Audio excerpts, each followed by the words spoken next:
Rapiad vs JD, candidate daw ng Battle of the Year.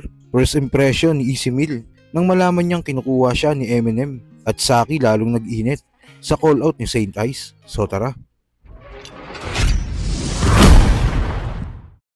Natapos na nga ang Zoning 18 at base nga sa mga MCs at mga fans ay grabe ang event na yun. Lalo daw yung main event na Rapian vs JD. Sa sobrang lakas nga ng battle na yun, napamura pa si Enigma.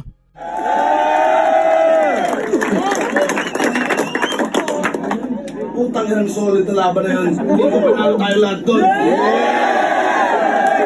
Pero ang boto ng Urado, 5-0, pati yan, para kay Rafian. Tinatapos na ang zoning curve, man. Yeah. Kahit nga mga battle MCs ay hindi mapigilan mag-post sa sobrang ganda ng laban. Kaya marami nagsasabi na posible itong maging candidate Battle of the Year.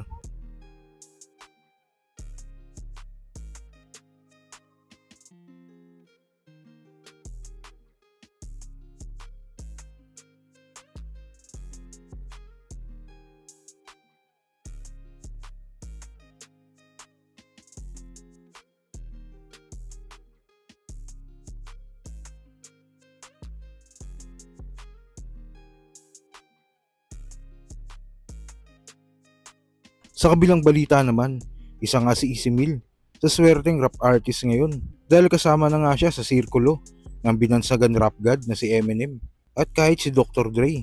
Sa Break It Down nga ni Looney, dito ay nagas niya si Easy Meal at yanong nga ni Looney kung ano daw pakiramdam na makasama ang isang Eminem at Dr. Dre. Dito nga ay sinabi ni Easy Meal na hindi pa din siya makapaniwala sa moment na yun at dito nga kinuwento niya ang reaksyon niya nang malaman niyang kinukuha siya sa grupo nila Eminem.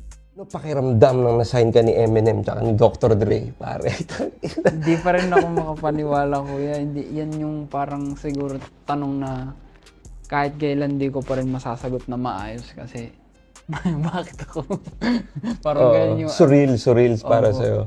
Surreal. So ngayon parang lutang pa yung yung pakiramdam mo dun sa reality na yun na na-sign ka nilang dalawa. Yes. Hindi lang nung isa, both, 'di ba? Aftermath tsaka Shady, 'di ba? Opo, yung nang sinasabi po nila kasing lahat na mga interview sa States, sabi daw nila, yung nangyaring signing sa'yo, nangyari lang yan dati, kay 50 Cent Kay lang. 50 Cent lang, oh. Yung three-headed monster nga daw, ika nila.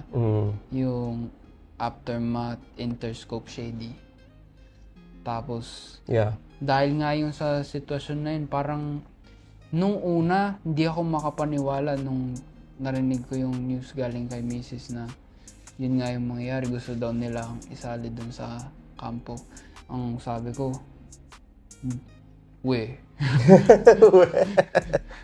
Di, So siya yung unang nakaalam? Opo, dahil parang akala niya scam.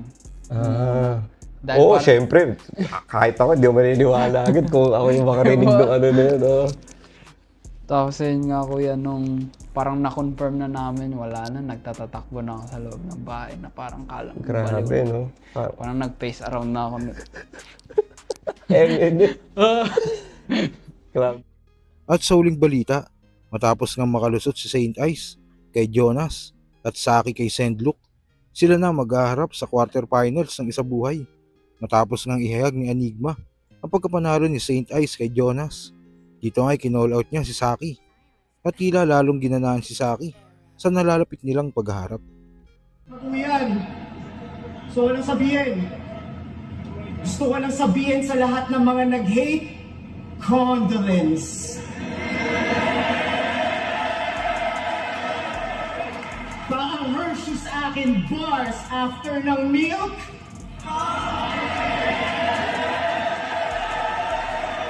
Sabi, may naka-ready na siyang ganun, no, after. Pag nanalo ko kay Jonas, i-call out ko si Zaki, gaganon ako.